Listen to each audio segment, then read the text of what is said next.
Hey everybody, Brandon with Input Club here.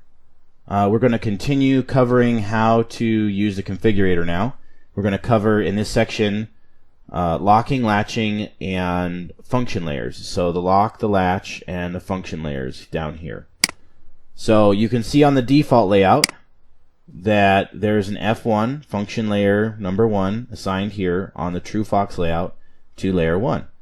In the default layout there's nothing assigned to layer 1. You can tell because there'll be blue writing above these letters for blue. You can go ahead and turn off the visibility for main to see that there's nothing assigned here, and you can go ahead and assign what you want. Now, some things to keep in mind here is the none special key down here.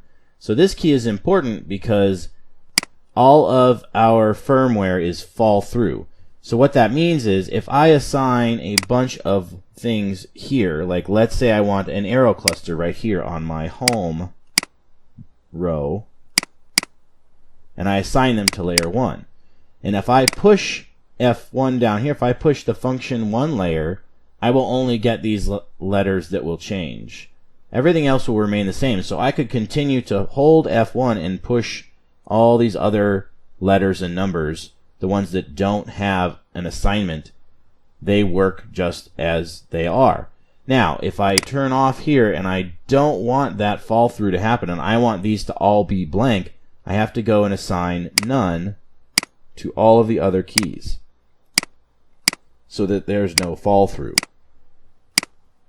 Now, if I go to main, I won't have fall through on these 3 keys here for function layer number 1.